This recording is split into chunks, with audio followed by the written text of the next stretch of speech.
Mentira. Ô, Piero, você falou muito dessa diferença dos tempos, né, cara?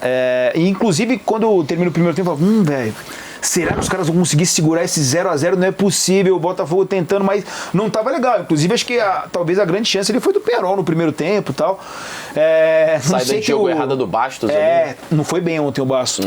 Não sei que o Arthur Jorge fez no intervalo, no vestiário, né, cara? Mas, assim, mudou muita coisa, né, cara? O que aconteceu no primeiro tempo foi...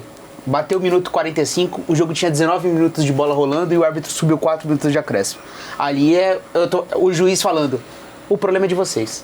Eu vou ajudar os caras. Do tipo, eles vão fazer o que eles querem e por mim tá tudo bem. Então, o que o Peñarol quiser fazer no jogo de hoje, eles vão fazer. Então, o Botafogo vai precisar encontrar soluções. E a solução era o quê? Não é no primeiro minuto o Alex Telles queria arrumar uma confusão, já ter um vucu-vucu, é uma deixadinha de cotovelo que deixa o cara 2 minutos caído no chão, é uma deixada na perna que toma um cartão ali e o jogo vai ficando tenso. O Peñarol até conseguiu jogar com bola no pé no começo. Sim. Troca uns passes, finaliza uma bola ou outra, começa bem, o Botafogo sente, mas o cenário foi de um primeiro jogo em que não teve futebol. Por escolha do Peñarol e o Botafogo também entrando um pouco nessa brincadeira, contando com a arbitragem. Mas a arbitragem, ela não faz parte dessa conta, porque ela vai fazer isso. O que é esperado de uma arbitragem de Libertadores é ela sacanear o jogo.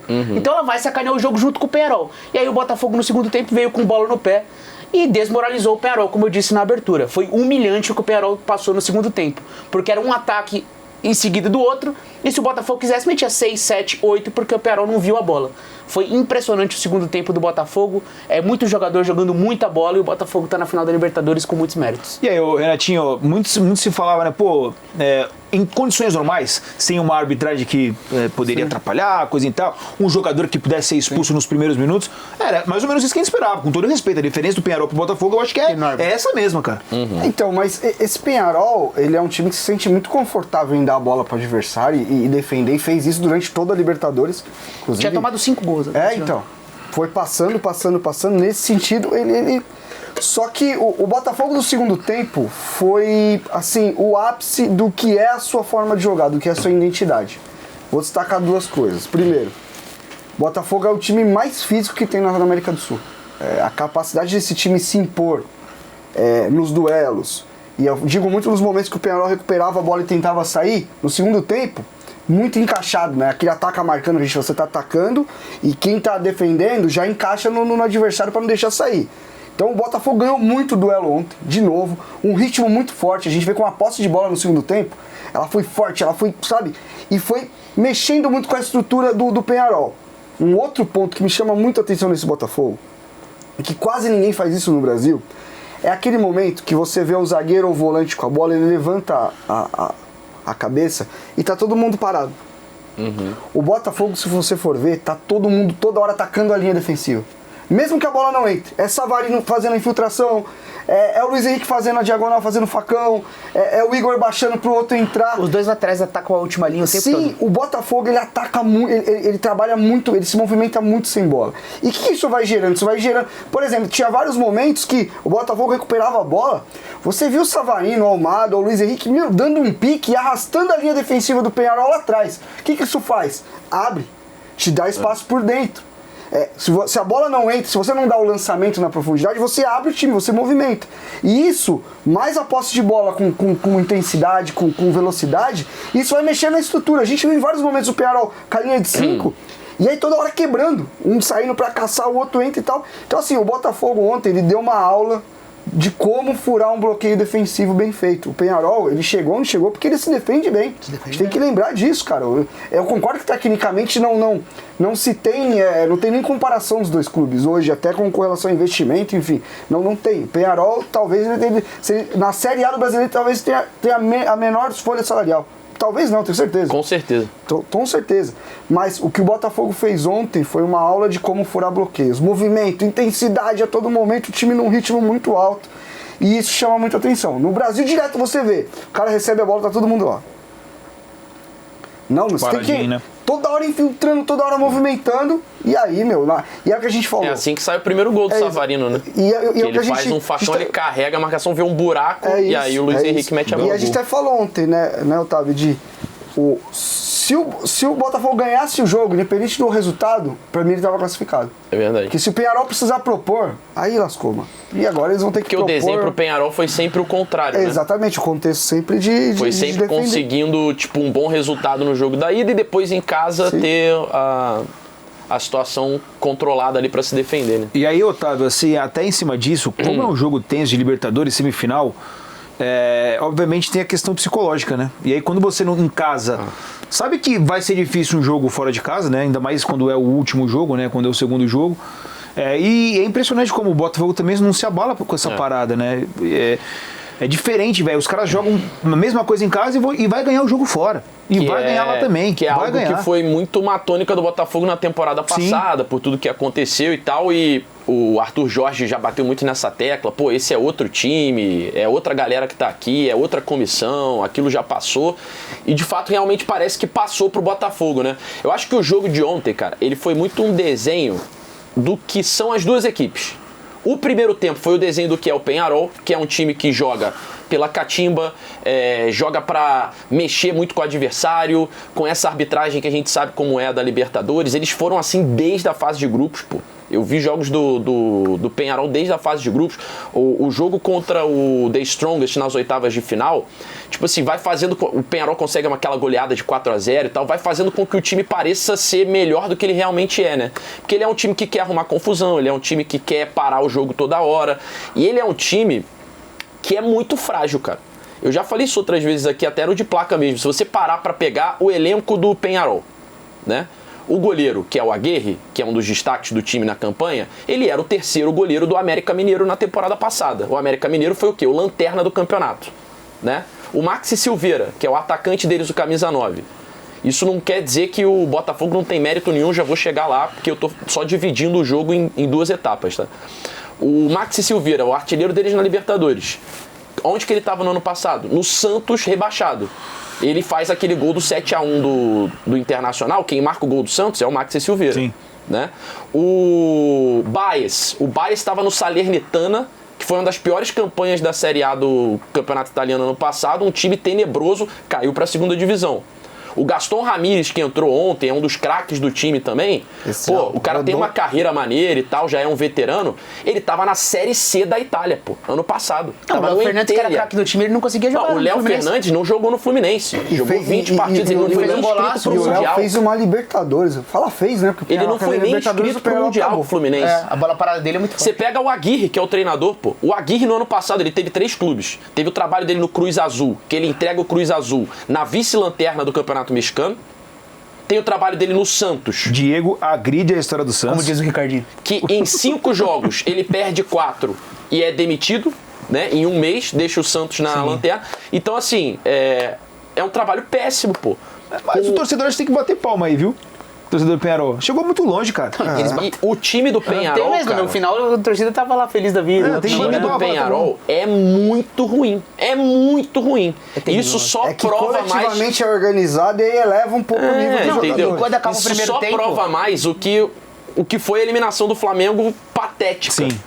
Entendeu? Que em 180 minutos o Flamengo não conseguiu fazer um gol nos caras, o Botafogo em 40 fez 5. E essa impressão que a gente fica do final do jogo, ela é muito brutal, mas no intervalo a minha sensação era terrível pro Botafogo. Por mais que os acréscimos, a bola rola um pouco, o Botafogo começa a criar umas chances. Então, mas isso que eu ia falar, eu comecei a sentir que os caras começaram a pregar. Tanto que o Luiz Henrique, ele fala, no final do jogo, ele é perguntado, e ele fala que o tom da conversa do Arthur Jorge no intervalo era calma, roda a bola de um lado pro outro, troca com velocidade, reclama menos que eles vão cansar, e fica muito no que você falou, né? Os jogadores talentosos do Botafogo, eles se aproximam em campo, eles têm muita liberdade. Quem faz os corredores são os laterais. E toda hora eles e vai movendo a bola que eles vão cansar. O time do Peñarol também tem jogadores veteranos. E a cena vai ter que parar uma hora ou outra. E o legal... Se você parar pra ver, só mais um nome que eu lembrei, sabe quem tá no Peñarol também? Isso aqui é sintomático, né? Pro torcedor do Botafogo, porque esse cara surgiu lá. Matheus Babi, pô. É que ontem ele não entrou, tá na reserva. Verdade, e o Matheus Babi, onde ele tava no passado? No Goiás rebaixado. Sim. Você falou de folha salarial do Peñarol. Esse Peñarol seria rebaixado no futebol brasileiro, pô. Não, total. É um time muito ruim, cara. Mas o que é legal da gente ver do lado desses 5 aqui, é que eu vejo muita gente, com dinheiro, é muito fácil, não sei o quê. E eu acho que isso é uma parada É uma mentira que se falam tanto que acaba virando verdade. Vamos lá. O Savarino, 2 gols pra ele. O Savarino talvez seja o melhor custo-benefício de contratação que tenha tido no futebol brasileiro hoje em dia. 20 participações em gols no ano. 20 participações em gols. E assim, eu não lembro o valor, mas era algo de 2,5 de dólares. 13 milhões de reais. Que assim, eu sei que pra vocês cair um pix desse, assim como pra mim, resolve a vida. Mas eu no não tô futebol falando hoje que é nada. que pouco Não, de- pro mas futebol hoje é 13 milhões de reais é nada. Não é, É nada. nada. Beleza. Quanto que o Vasco pagou no Léo Pelé? Então, 16 milhões. Quanto que pagou no Pedro Raul? Sabe quanto pagou no 25 David? milhões. 17 milhões. 13 milhões é nada. Só falando isso vai piorando. O Eu posso ficar aqui dando 1 milhão de exemplos, tá? Sim, o Barbosa, jogador sem contrato. Que é meio maluco, às vezes dá uns medinhos. Veio do Libertar. Mas nessa de zagueiro, que ele tá. As inversões que ele faz, ele Sim, consegue já ele- melhorar ele com bola. E sabe como que o Luiz Henrique, Botafogo aí tudo conseguiu bem, o aí Barbosa, foi- né? O Luiz Henrique foi aquele pix. O Barbosa- Ele e o Almada. Tem que ter. O Barbosa estava sendo contratado pelo Fortaleza, já tinha fechado, o Botafogo chegou e falou, como não precisava de direitos econômicos, né? Sim. Falou, pô, eu dou aqui, se eu não me engano, 1,5 milhão de dólares. Sim, sim. Não lembro Nas exatamente o luvas. valor. Ela falou, toma aqui de luva. Sim, Ele já estava assinando com o Fortaleza. Que ainda assim é barato. Aí, o Luiz Ainda Henrique, assim é barato. aí o Luiz Henrique, beleza, vai, o pix cheio lá, ele, o Almada. E o Tem que Almada é o ter, jogador tem mais que caro da ser. história do futebol brasileiro. O Igor tem que ter Jesus, jogador que sai daqui com um potencial gigante, o Botafogo continua observando e tal, pega sem contrato. Então, assim, é mais do que a grana do seu John. Não, é muito mais, cara. É um trabalho muito bem feito. E assim, e a comissão técnica também, como eles conseguem. Essa questão dos movimentos, a questão de abrir muito campo, porque o Peñarol jogava com linha de 5, enfim. O que o Simões falou, eu também falei em outro, não estava aqui, mas falei também, porque você consegue enxergar nesse Botafogo. Eu acho que depois daquela primeira janela que vem Sauer, Felipe Sampaio, que ali era um negócio meio estranho, vários jogadores de time Gabriel pequeno de Pires. Portugal, Aham. ali. O Gabriel Pires era do Benfica, mas depois tudo dessa janela, quando vem a janela do Tiquinho, do Carlos Eduardo, já dava pra ver. Que é um time que tem um norte. Sim, um processo. Ele tem uma identidade de jogo. Hoje você sabe o tipo de jogador que o Botafogo busca. É um jogador físico, com a capacidade de intensidade alta. Ali dava pra ver. Eu não tinha assim comigo, esse ano vai bater campeão. Sim. E eu digo pra você, se esse ano der tudo errado e não bater campeão, uma hora vai. O trabalho é bem feito. E o trabalho não vai deixar de ser bom se o Botafogo não bater campeão esse ano. Eu acho que isso que a gente deixar muito claro. Sim, porque aí concordo. no Brasil a gente fala, aí cata e muda tudo. Mas não, o clube tá no precisa. caminho certo, cara. São 2 anos Se você competindo. parar Antes o pra ver os Botafogo não dois zagueiros, competia. né? Até poucos meses atrás, o torcedor do Botafogo mesmo falava, a gente precisa de zagueiro, porque os nossos zagueiros não são confiáveis. Bastos e Barbosa não é O confiável. Lucas Alter, que era uma contratação para a temporada, ele não se firmou. Não se firmou. Não, ele Então, não desde foi a saída do Adrielso, que até voltou, né? O Botafogo tinha essa dificuldade de, pô, a gente precisa de zagueiro. Os 2 zagueiros vieram, a gente não sabe se eles são capazes ou não. Mas eu ainda acho que é o setor com menos qualidade. Com menos opções, talvez. né? As laterais agora os caras apelaram. O Alex Telles, Telles- Cuiabano e Marçal, os Ah, a três laterais volância, pô. esquerdos. Não, A e o volância Vitinho, do o Vitinho Botafogo é é um muito bom negócio jogador. assustador, pô. O Só Vitinho, tem o jogador Vitinho bom, tem pô. uma história. Obviamente que eu não vou citar quem. Mas o Vitinho, o Botafogo, antes de começar a Premier League, o Botafogo já estava meio que acertado com ele por um valor X. O Vitinho começa a Premier League, acho que em 2 jogos ele tem 2 assistências e 1 gol.